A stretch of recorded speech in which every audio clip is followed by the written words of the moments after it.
que tu peux nous raconter ton histoire? En fait, c'est le jour où je décide de quitter ce fameux connard. On va appeler Monsieur Connard, alors. Ouais, on peut l'appeler connard. Mais en plus, il est appelé comme ça. Tout le monde l'appelle comme ça. C'est D'accord. génial. Ouais. Mais quand tu dis connard dans la rue, il se retourne tout de suite. Il sait qu'il se fait appeler comme ça. D'accord. Et donc, je décide de le quitter. Il est minuit, je dormais. Et puis en fait, ça s'est mal passé suite à ça. Donc là, tu décides de quitter. Mon fils dormait quand même au-dessus. Il n'y avait rien eu avant, aucune violence avant? Si. Il y avait eu une fois une violence où il m'avait attrapé par les cheveux, il m'avait plaqué sur le lit, il m'avait foutu des claques. D'accord, et donc là, tu as laissé passer? J'ai laissé passer en me disant, parce que moi je me dis toujours, il va comprendre, c'est pas possible, enfin pourquoi Qu'est-ce qu'il t'a dit après pour voilà... Après, il devient un ange. J'ai laissé passer en me disant, je lui donne une autre chance. Quoi. Donc là, il est minuit, mais à minuit, tu décides de le quitter. Hein. Non, mais à minuit, tu décides de le quitter, comme ça. Et donc, la deuxième fois, Non, je décide pas comme ça. C'est que le mec, c'était un PN, c'était un pervers narcissique, le mec. C'était un mec qui me manipulait, qui était humiliant, qui était... Moi, je suis tombée dans le schéma de ce genre de personnage plusieurs fois. D'accord. Parce que j'ai une personnalité qui est un petit peu atypique et on pourra développer ça dans un autre truc si tu veux. Mais le mec, il n'arrive pas à s'exprimer ou je sais pas. Et il me fait tomber. Je m'étais fait opérer des 2 pieds. J'avais les 2 pieds. Je pouvais pas marcher. J'étais vraiment en même temps, les 2 pieds. Et du coup, il m'a poussé, il m'a mis par terre et il m'a bastonné par-dessus. Mais c'était terrifiant, quoi. Terrifiant. T'as cru qu'il allait te tuer? T'as eu peur pour ta vie? Ouais, vraiment. Et à un moment, je sentais plus, tu sais, à force des coups dans la gueule, tu sens plus. C'est-à-dire que tu deviens... Le choc, incroyable. Quoi. Ouais. Incroyable. Et t'es dans quel état? Après, je suis comme dans les pommes. Je sais pas si j'ai perdu conscience. Il essaie de t'aider ou il te laisse... Non, il me laisse comme ça. Après, j'essaie de me relever, mais je peux pas, donc je rampe.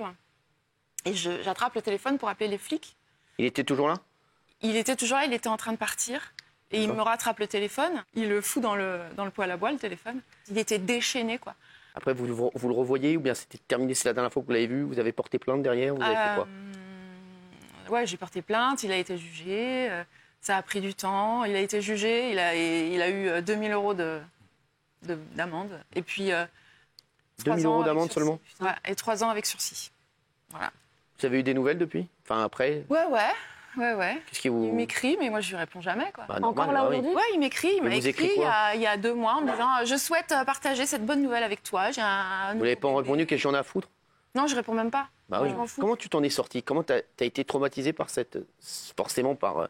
En fait, je suis dans la résilience. Je pense que je dépasse les trucs. Que je me dis je pense que j'apprends de tout. Tu vois, c'est une épreuve. Et je me dis ok, je vivrai plus ça, quoi. En fait, peut-être que j'ai besoin d'aller vraiment au fond du truc pour me repousser bien fort. T'as réussi à te reconstruire derrière avec les hommes, etc. Très vite ou Non, pas très vite. Je passais pas mal de temps à être seule. Ouais. T'y arrivais pas? Ouais. Tu pouvais plus faire confiance aux hommes? Ouais. Mais j'ai la confiance. Ça revient. Ça va mieux aujourd'hui? Ça va, je vais super bien. Oui. Bien sûr. Bah oui. Tu le sais. Bah oui, non, mais c'est vrai. C'est une amie, Romane, voilà, elle sait que je l'adore. Est-ce que pour les deux, c'est la dernière question que je voudrais vous poser, je voudrais la poser à vous deux. Est-ce que vous trouvez qu'on fait assez pour les violences conjugales? Là, vous nous avez dit, 2000 €, 3 ans avec sursis. C'est pas... Est-ce que vous trouvez qu'on fasse... Est-ce que vous aimeriez qu'on fasse plus, forcément, Camille? Je pense que il faut écouter vraiment. Sincèrement, souvent, les femmes qui osent et qui arrivent à aller porter plainte, on leur dit, on n'est pas sûr. On dit, ouais, mais c'est bon, vous êtes déjà venus, après vous êtes revenus sur votre décision. Ce qui est le plus grave, et excuse-moi, Camille, c'est qu'il y a beaucoup de femmes aussi qui disent, je ne vais pas aller porter plainte parce que j'ai peur qu'on mette ma parole en doute. Bah oui, mais il y a un autre truc aussi. Voilà.